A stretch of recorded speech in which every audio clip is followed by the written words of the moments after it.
Olá a todos, esse é um trabalho da professora doutora Ana Lúcia Beck para a disciplina de Arte Contemporânea 1, na FAV UFG, em 2021. Nosso grupo é constituído por Arthur Leal, Emanuel Felipe, no caso eu, Nicolas Alves e Pedro Lucas. A gente vai falar sobre a artista Tomi Otaki. Primeiramente, vamos começar pela biografia dela. Tomi Otaki nasceu em Kyoto, no Japão, em 1913, a mais nova de 6 irmãos. Ainda na sua terra natal, teve contato com a pintura e a cultura oriental vai influenciar muito o trabalho dela e principalmente o modus operandi dela trabalhar, que vai persistir por toda a carreira da artista. Por questões familiares, Tomi não consegue se dedicar à pintura por quase 2 décadas e aos 23 anos de idade vem para o Brasil visitar o irmão dela e a pretensão era ficar só um ano, mas devido à guerra que acontecia no Pacífico, conhecida a guerra entre o Japão e a China, ela acaba se estendendo mais sua estadia e acaba se estabelecendo na cidade de São Paulo, onde casa e tem 2 filhos. Essa é uma imagem que mostra Tomi Otaki no seu núcleo familiar. Percebe-se que a cultura oriental é muito forte, isso vai influenciar muito o trabalho da artista. Uma imagem de Tomi Otaki pouco tempo antes dela vir para o Brasil, ainda em Kyoto, no Japão. E bom, em 1952, Tomi Otaki ingressou nas aulas regulares de pintura e começa a estabelecer uma regularidade com essa prática artística. Pintava paisagens e assuntos cotidianos que passava ali pelo seu contexto. Então, ela morava ali no bairro da Moca, em São Paulo, e ela pintava o que ela via pela janela dela, que eram os temas dessa primeira fase da carreira dela. A cor, nesse momento, já estabelece uma forte relação com o trabalho dela e que a gente vai perceber que vai ser uma continuidade durante toda a sua carreira. E Tomi, durante sua vida, se dedicou a uma produção muito vasta para além da pintura, adentrando a gravura, instalação, cenografia e obras públicas.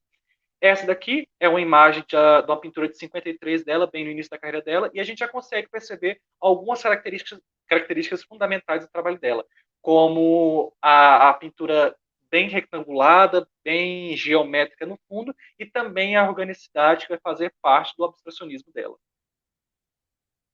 Oi, gente, bom dia, boa tarde, boa noite. Eu sou o Arthur e, gente, para trazer um pouco do conteúdo que a gente viu na matéria, eu queria apontar assim, um diálogo da obra dela com as produções concretistas e neoconcretistas dos anos 50 e 60, que são anos que ela esteve ativa dentro desse contexto artístico. E a obra dela, apesar de ela não ter participado de nenhum dos grupos, a obra dela toca muito em questões que estavam sendo discutidas na época, no período, né? E eu queria levantar algumas características que eu enxergo no trabalho da Tomi, que eu penso que conversam bastante com o interesse dos concretistas e dos neoconcretistas. É uma característica que aparece bastante na pintura dela, são temas geométricos, círculos, quadrados, retângulos, etc. E é bem visível nesses exemplos que eu trouxe, como ela trabalha o tema geométrico sem aquela rigidez dos concretistas, sem aquela impessoalidade, né? A presença dela é muito visível, por exemplo, na pintura dela da esquerda, você enxerga uma pincelada livre, algo espontâneo. Na gravura, em serigrafia da direita, você enxerga essa irregularidade das formas, né? De alguma maneira humanizam, deixam um trabalho mais pessoal, né? Outra característica que eu acho que diz muito é que como o trabalho dela é muito ligado à forma, à aparência, como essa é a principal questão dela, né?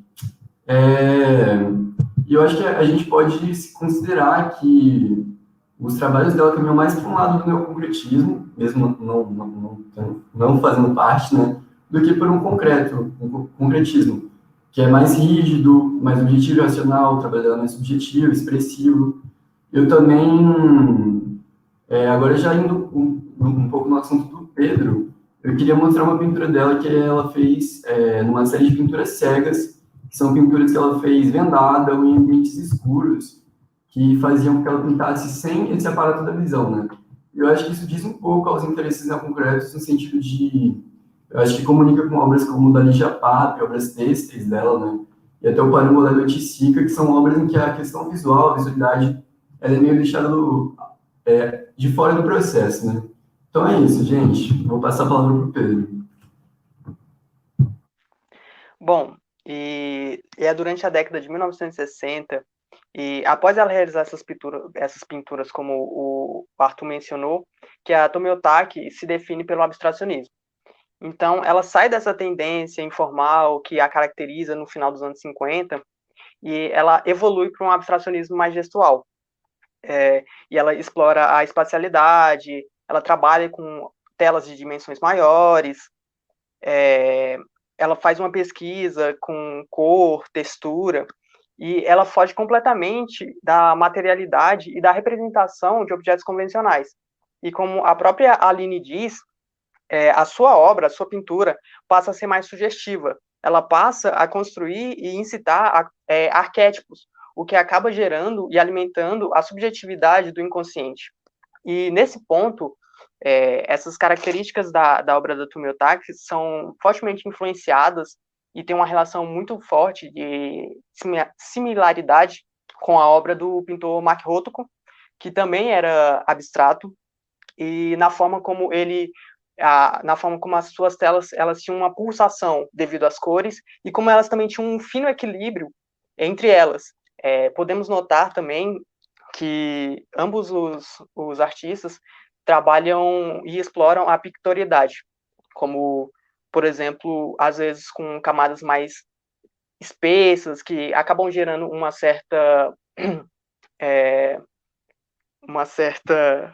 textura, e com a tinta um pouco mais diluída, o que acaba dando também uma transparência.